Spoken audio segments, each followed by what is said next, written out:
Good afternoon, sir. My name is Lara Kamai and I work with CBC News.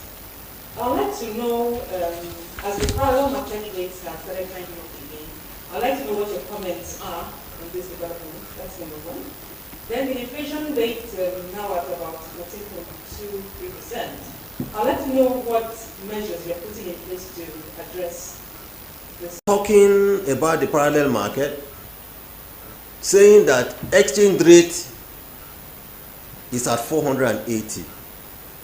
I want to say this, that it is unfortunate and really unfair that even analysts who are supposed to know will play with numbers and begin to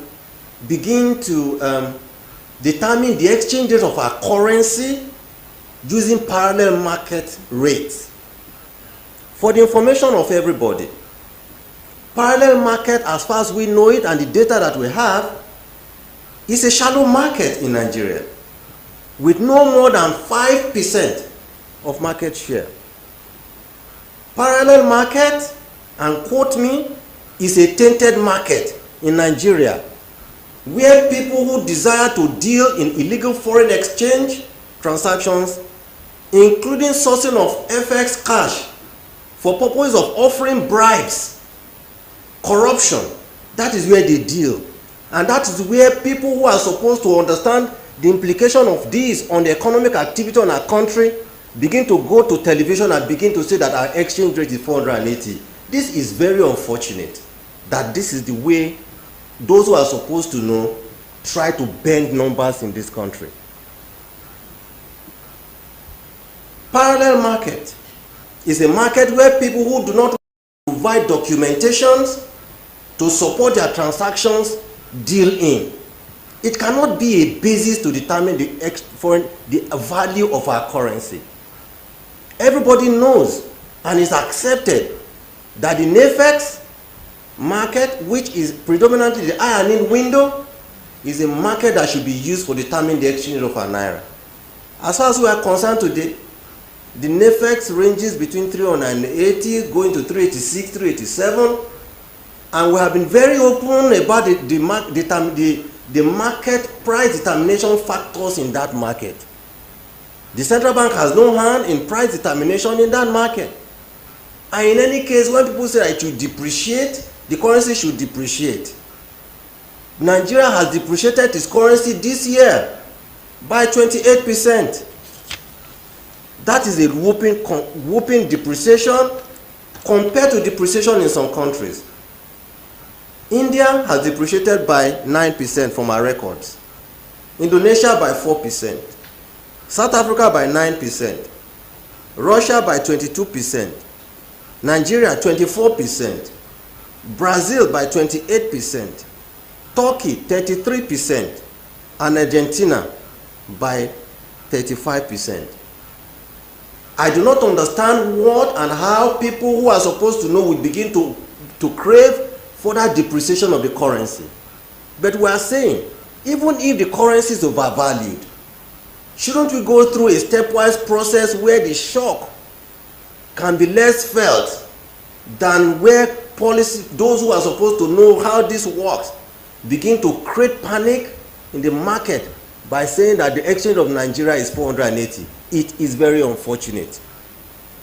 But on our side, we will continue to insist that the exchange rate is determined by forces of demand and supply in the NFX market. We do not agree that the determining factor for the exchange rate in Nigeria for our currency should be based on a market that is tainted, a market where people go to offer bribes, and you can imagine where you can pay any price to buy foreign exchange to pay bribe.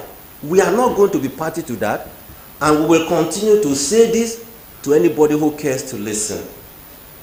Ask, what are the specific steps being taken to exit recession?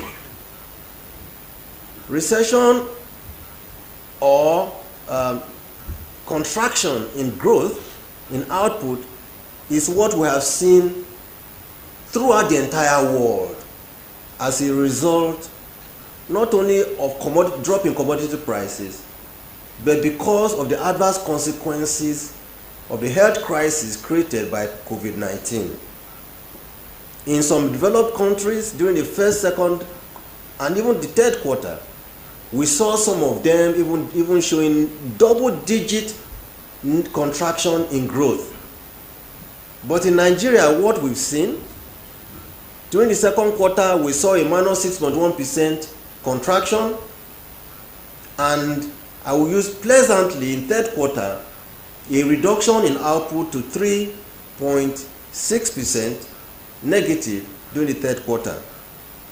Let me say that we are hopeful, and the Minister of Finance had addressed some gathering yesterday where she said that she's hopeful that during the first quarter of 2021, Nigeria will exit recession. Based on data available to the MPC from the CBN, we are somewhat cautiously optimistic that indeed, if we continue doing what we're doing and do more, that there's a likelihood that we will see some little positive output numbers in the fourth quarter of 2020.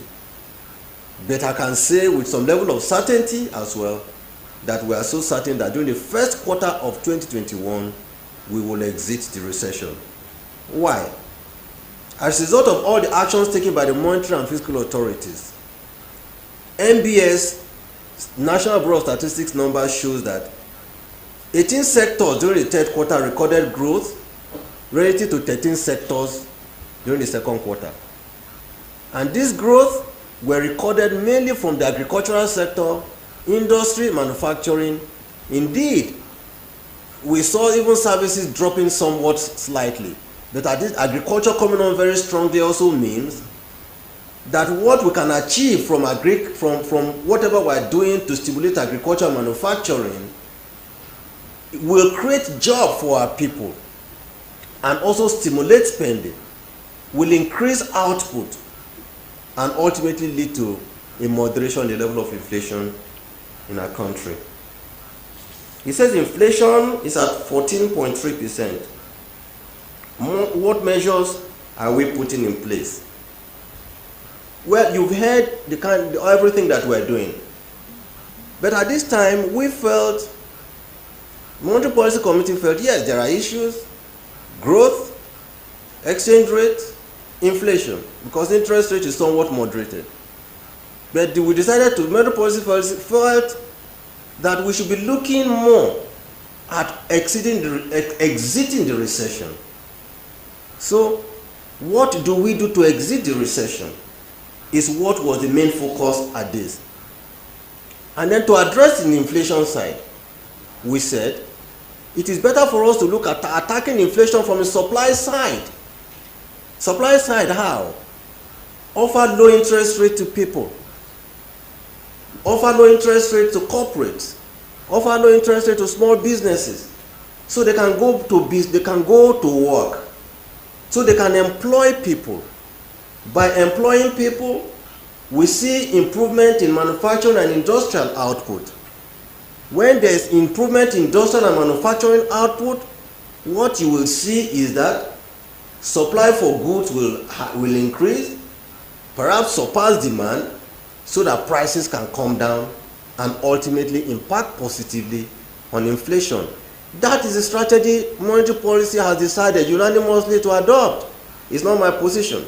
It's a position of 10 people, and it is a unanimous decision, and we feel Nigerians should please allow us give this a chance, and let's see how this works.